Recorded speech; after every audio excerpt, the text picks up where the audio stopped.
No. Five Nights. No. Won't do a video. I won't. No. Not another. Ha! Oh, jeez. It's just a dream. Wait. What the frickin'? Honey! Honey, help! I'm human! What are you talking about? You've always been human. Hey, what you reading? The new Five Nights game got announced.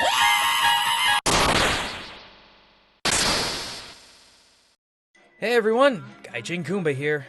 For some reason, I appear to be trapped in some kind of self-fulfilling nightmare where now I have arms and the Five Nights franchise hasn't stopped yet. I figured in order to escape this personal hell, I need to put this nightmare to rest by finally doing a culture shock about this franchise. Perhaps then my mind will be at ease. And believe it or not, I found a really unique cultural tie with this franchise, the Boogeyman. Really, Goomba? The Boogeyman! Huh, next you're gonna tell us that the Scissor Man from Clock Tower is just a fairy tale. Matt, what are you doing in my dreams? And why are you so mean?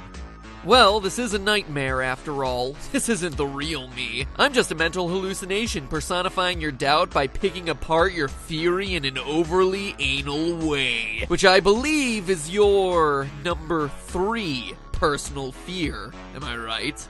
Fair enough. Anyway, fellow theorists, this is my top 5 countdown showing you how this 5-year-old's nightmare is, well, related to this 5-year-old's nightmare. Oh, goody goody gumdrops! Goomba's got a theory. This should be interesting. Number 5. Midnight.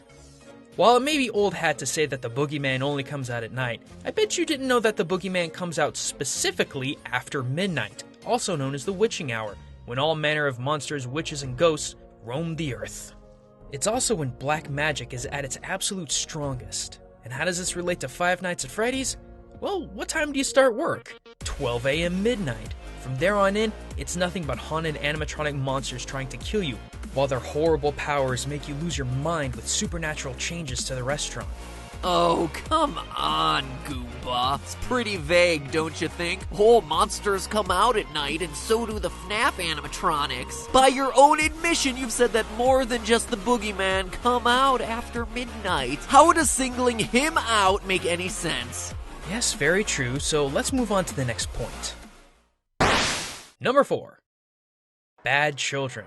While you may think the Boogeyman is some cliché urban myth for kids in the West, the Boogeyman actually has a worldwide presence. From Afghanistan to Zimbabwe, nearly every spot in the world has some sort of darkness-dwelling monster who targets children. But surprisingly enough, they only have one target: bad children.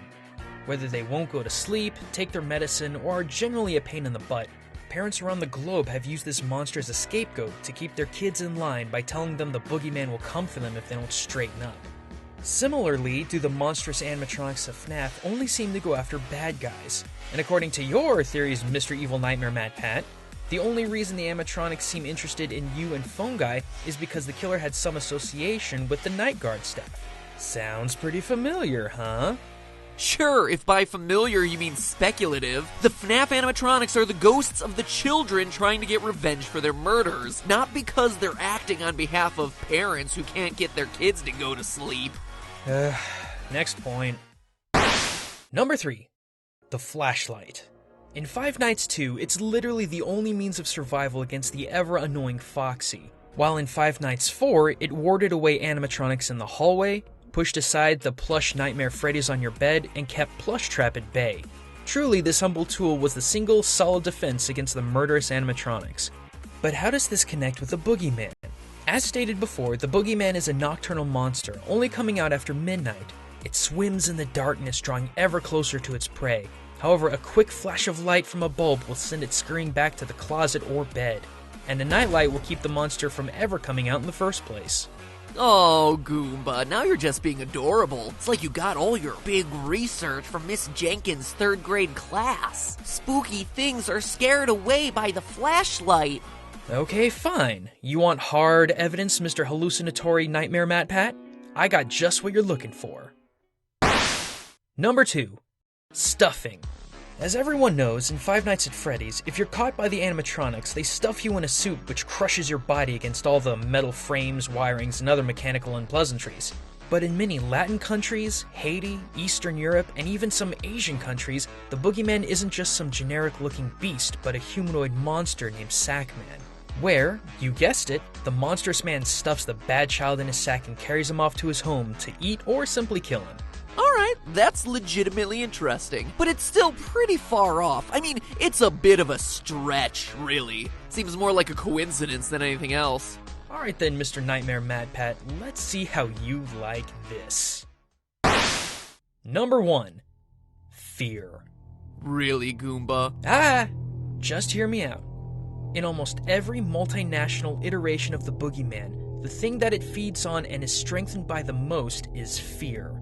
In fact, it takes on the form of that which the prey fears most in order to promptly feed before attacking. The boogeyman isn't some single entity a fed-up parent made one day. It is the genius personification of the scariest thing of all that all humans of all cultures fear, the unknown. Some people would argue that that doesn't work, considering we know what's after us in FNAF, the animatronics. But what do we 100% know about them? No matter how well we theorize or how well we think we know these monsters, we don't know everything. After all, we knew who Freddy, Jason, and Michael were when we watched them on the big screen, but we were no less terrified of them. We're still scared because regardless of who we know the monster is, we still don't know where it is and when it's coming. And I believe it's not even the animatronics themselves that scare us.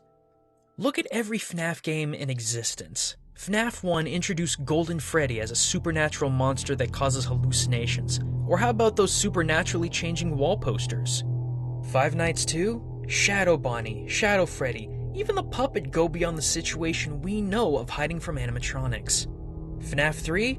How about all of the phantom animatronics and how they seem to manipulate their environment outside of any sort of physical limitation?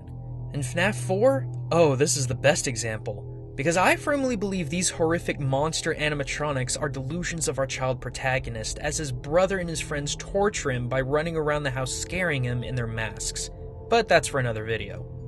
My point is, Five Nights at Freddy's, if not all good horror games, directly relates to the childhood boogeyman because it capitalizes on our human fears of the unknowing. We know we're being attacked by animatronics, but that's literally it.